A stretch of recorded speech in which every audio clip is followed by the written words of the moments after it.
Neil,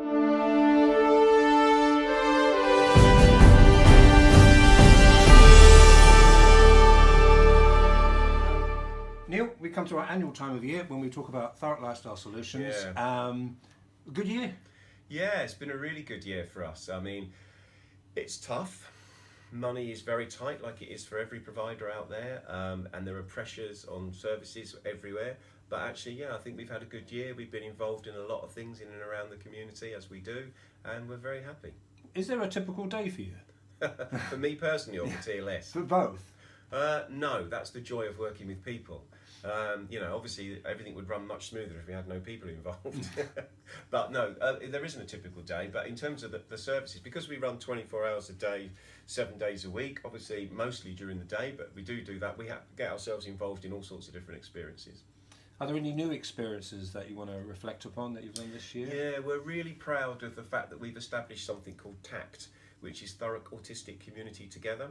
And that was an idea that came about 3 years ago, and we've been training the staff in the techniques. It's something called applied behavioural analysis, and it's used in Treetops, one of our outstanding local special schools.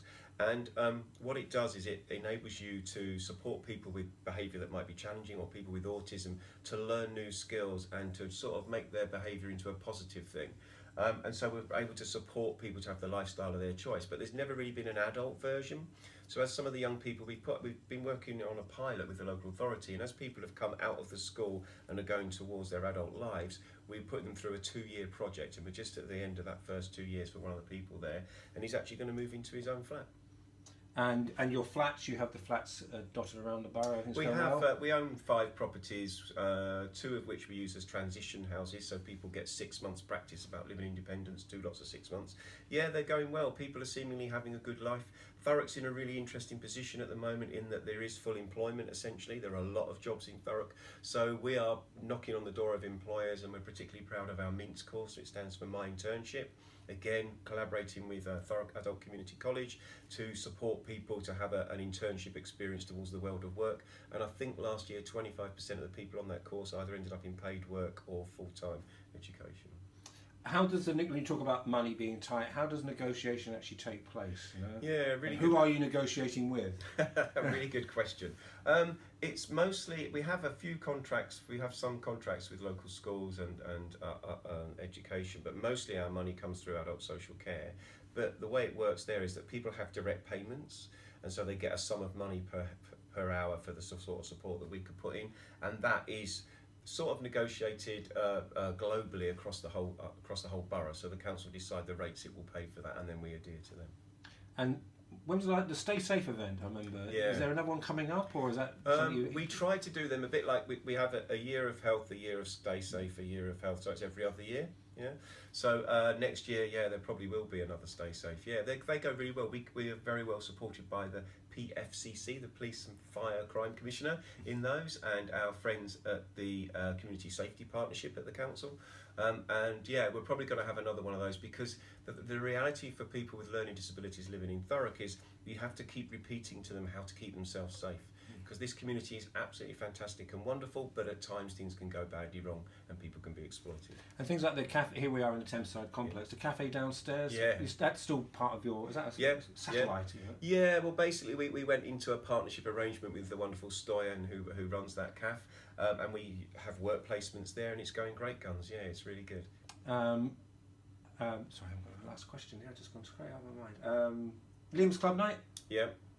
So yeah, Liam's Night's going well. I mean, again, it's in memory of a pretty unique local character that you many people know, Liam Coffey, and so that's going well. The DJs have been trained and are doing even more than they used to do, which is really great. I might argue about the taste of music there, but you know, that's the nature of music. Yeah. It's too loud for old people like you and I, but most of the time people are having a good time there, and we're going to keep going with it. But there are other satellites, for example, I'm not sure if that's relevant to TLS, a bit like the School for Social Entrepreneurs, yes, and the big local. And, yep. Yeah. The nature of our business is that we are a community interest company, and we are very interested in people being included and inclusion. If you believe in that, then you get involved in lots of stuff. So sure, yeah, we've been involved involved in the School of Social Entrepreneurs. We were happy to help establish that because people like me used to have to go to London for the London School. And for us, it's about getting involved in helping people develop their ideas and schemes. So Thurrock Soup, great little idea. People come together, pay £5 for a soup, their business is invested in. That's how we met Connor, or Smalls Deep as he's known there, out at his grime studio, which he set up through that. And of course, there are people with learning disabilities now recording in that studio. That's how it works. We sort of make the connections and then build on them to ensure that some of the guys we know are included. To finally conclude, and we have asked this question, I think it's amazing what you and TLS have done. Yeah. Is it a model that could be replicated elsewhere, or is that possible? We get asked that question a lot. I mean, I think TLS was very lucky in many ways. It was a unique set of circumstances, some really enlightened council officers, some brilliant members, a chief exec that believed in us, and that all came together really, really well at a time when it was possible for us to get a contract to supply certain parts of the council services. At the same time, we happen to be social entrepreneurs and build up all this other stuff that's going on. I've got an excellent management team, fantastic staff and brilliant directors.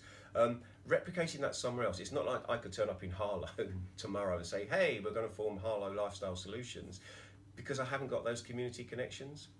Without the wonderful Beehive and all the people that we've met through there, Health Watch, all our other partners, Thurrock Mind, Thurrock Centre for Independent Living, having those connections and making all those dots join is what's made us able to be in this position to support people by plugging them into different levels of support all over the borough. So it's been a positive year. It's a positive year. It's a tough year, but it's positive.